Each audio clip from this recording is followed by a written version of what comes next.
He can't flunk us. That's true. What do we do? We need one more. Uh-oh. We have less than... Two more over here. You have your pins? You need somebody. You missed it. Two. Why don't we just ride home? There we Is go. that good? Okay. Let's make it a contest. Can we take this? Everyone take your Hey, lid off. you know what? Hang on a second. Let's slide this table down. Once your lid is off, before replace the tablecloth, try to stay on your seat. Okay. Ready? 1, 2, 3, Okay, hey, step back off. go! Here's the deal. Me and 1, 2, 3, go! Which drive? You're gonna hold your handles on me. All that way. Yep. Okay. Okay, lift it up. Everybody up? Are we gonna write some more? Words. No, where's Dale? Oh, all right. Pull your Come side on, your way. Dr. Tom. Bring it down to me right now. We'll go to the next one. Now the foot. No, and everybody from second just gonna go around in circles. Don't grab the rope. Let's do it. That's a big one. That's a good roll. The top one. Yeah, do the top. Set yourself down. Got it. This way, you're gonna come this way. Don, we're done already. Okay, just put the cap back on. Who wants to tell me what was the most difficult part about this? Teamwork. So just working together? Absolutely. Everyone has their own idea which way we ought to go. Could you figure out which end was up? Which way to right? Was that something we had to decide? What's up and what's down? Because when we're all scattered around, sometimes we don't know which direction we're going, do we? That's right. But once we know, we can figure it out. Do you think you could do this easier on your own? Yes. Why? If you just do it yourself, that's right. Nobody, don't have to answer to anyone. You do it your own way, and then when you're dead, there's no one to do it for you. So that's the reason we need to help. We need to work together in those things. I know the title of this was pretty extreme, proof of life. And how can we get to proof of life when we're talking about optimism? And how can optimism actually change? You ever experienced it? Could you say that just being optimistic has changed the way you view life? You betcha I can. Yes. How's it affected you? Who wants to speak?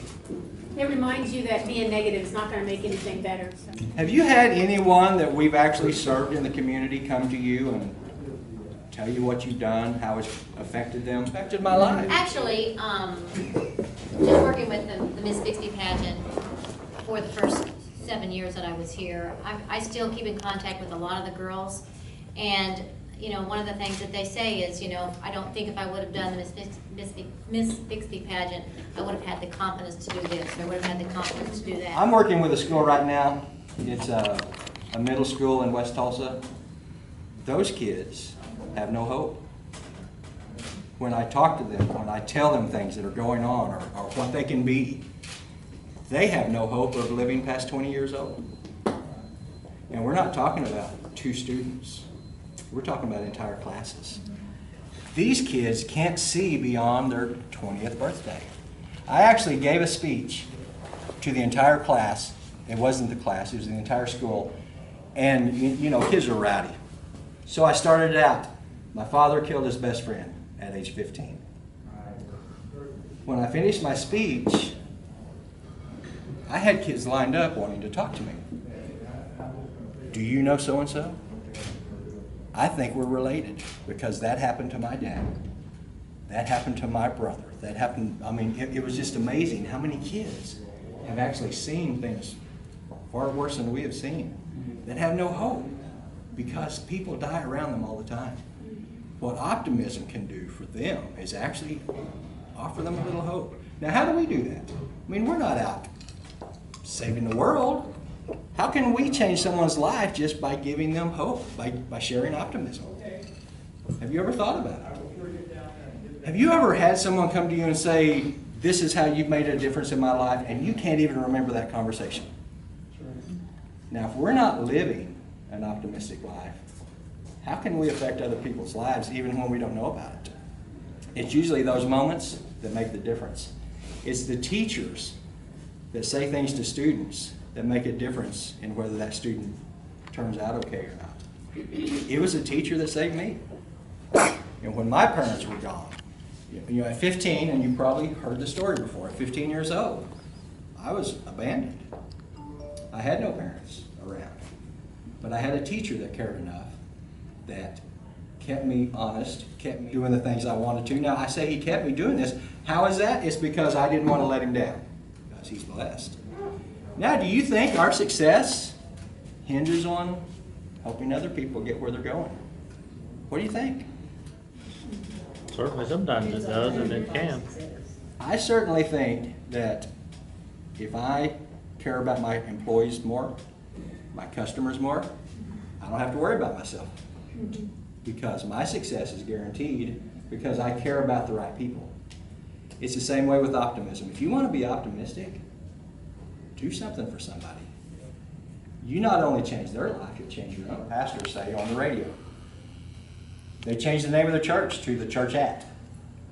Because where's the church? Well, if you're at the grocery store, it's the church at the grocery store. And if you're at the restaurant, it's the church at the restaurant. Is that not the way we should share our optimism? We should be the optimist at the grocery store, the checkout line. Everyone that we come in contact with, that's the way you make a difference in life. Trust me, I tell you, the people that come back to you and say, this is what you said that changed my life, and you don't even remember saying it, they're also going to see those things that you didn't do because they look up to you, they expect it of you. And if you're not doing it every day, then that may be the disappointment that they see in you. But this whole working together, is it really our responsibility? I'll answer it, it's not. You're not responsible for me, not responsible for you or your kids.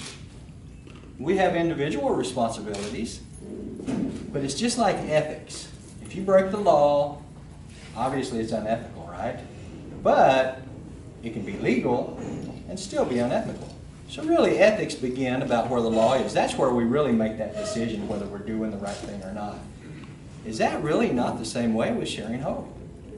It's not our responsibility.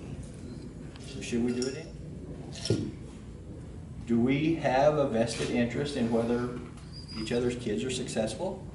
Whether our community is a safe community? We really do. So just remember, it's not your responsibility. Being optimistic is a choice. It's something we choose to do. We choose to make a difference in someone's lives.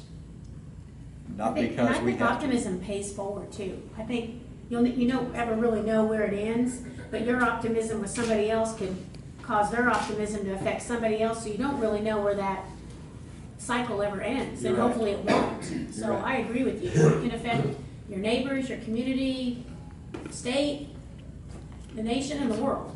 But just, if you remember nothing else, remember this. It's not your responsibility, but if you want a better world, choose optimism. It's truly the way of life.